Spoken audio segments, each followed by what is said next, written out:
Restaurant ஸ்டைலில் ஒரு பன்னீர் butter masala சப்பாத்தியோடு வச்சு சாப்பிட செம்ம டேஸ்டியான ஒரு காம்போ. வாங்க ட்ரை பண்ணலாம். எங்கள் வீட்டில் டின்னருக்கு இந்த ரெசிபி தாங்க. நீங்களும் கண்டிப்பாக ட்ரை பண்ணுங்கள், சூப்பராக இருக்கும்.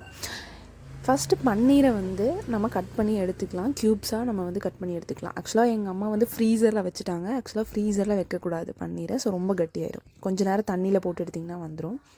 அதை நல்லா க்யூப்ஸாக கட் பண்ணிவிட்டு ஒரு பேனில் நம்ம ஆயிலில் நம்ம வெட்டி வச்சுருக்க பன்னீர் எல்லாமே ஃபஸ்ட்டு ஃப்ரை பண்ணி நம்ம தனியாக எடுத்து வச்சுக்கலாம்.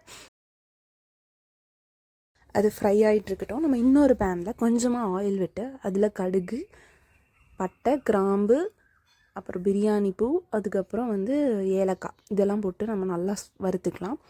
அதில் கொஞ்சம் பெரிய வெங்காயம், அதுக்கப்புறம் பூண்டு, அதுக்கெல்லாம் நல்லா போட்டு வதக்கி அந்த வெங்காயம் நல்லா பொன்னிறமாக வதங்கினதுக்கப்புறம் கொஞ்சமாக கருவேப்பிலை, அதுக்கப்புறம் தக்காளி நம்ம ஆட் பண்ணிக்கலாம். அது கூட இது எல்லாமே நல்லா வதங்கட்டும். அப்போ ஒரு பச்சை மிளகாவும் நம்ம ஒரு காரத்துக்கு ஆட் பண்ணிக்கலாம்.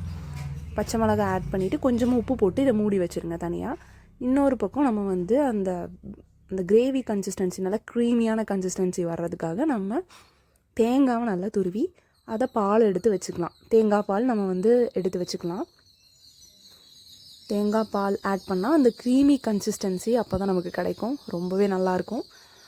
இந்த மாதிரி பால் எடுத்து நம்ம அதையும் வச்சுக்கலாம். எல்லாமே நல்லா வதங்கிடுச்சு. இப்போ இஞ்சி பூண்டு விழுது ஆட் பண்ணிவிட்டு அந்த பச்சை வாசனைலாம் நல்லா போகிற வரைக்கும் நல்லா வதக்கி விட்டுக்கோங்க.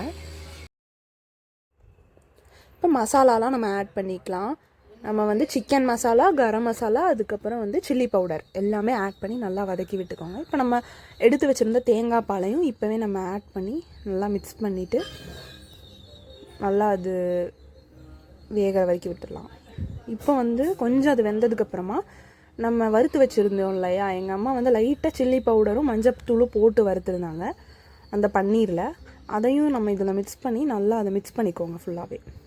மிக்ஸ் பண்ணி இப்போ கொஞ்சம் வெந்ததுக்கப்புறமா நம்ம கடைசியாக இறக்குறதுக்கு கொஞ்சம் முன்னாடி க்ரீம் வேணும்னா நீங்கள் ஆப்ஷனாக அதை ஆட் பண்ணிக்கோங்க. இதுவே நல்லாயிருக்கும், ரொம்ப டேஸ்ட்டாக இருக்கும். பட் உங்களுக்கு க்ரீமி கன்சிஸ்டன்சி இன்னும் பத்தலை அப்படிங்கும்போது நீங்கள் அந்த ஃப்ரெஷ் க்ரீம் ஆட் பண்ணிக்கோங்க. அது இன்னுமே நல்லாயிருக்கும். அது ஆப்ஷனல் தான், பட் இது ஆல்மோஸ்ட் நமக்கு ரெடி ஆகிடுச்சு. செம்ம டேஸ்ட்டாக இருக்குங்க. கண்டிப்பாக ட்ரை பண்ணி பாருங்கள்.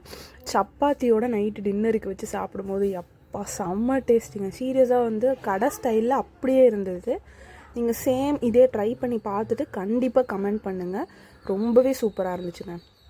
அது அப்படியே கொஞ்சமாக வச்சு அந்த பன்னீரை அந்த சப்பாத்தி கூட வச்சு சாப்பிடும்போது செம்ம டேஸ்ட்டுங்க. சீரியஸாக சொல்கிறேன், நான் பொய்லாம் சொல்லலை, உண்மையாலே ரொம்ப டேஸ்ட்டாக இருந்தது இந்த ரெசிபி. கண்டிப்பாக நீங்கள் ட்ரை பண்ணி பாருங்கள்.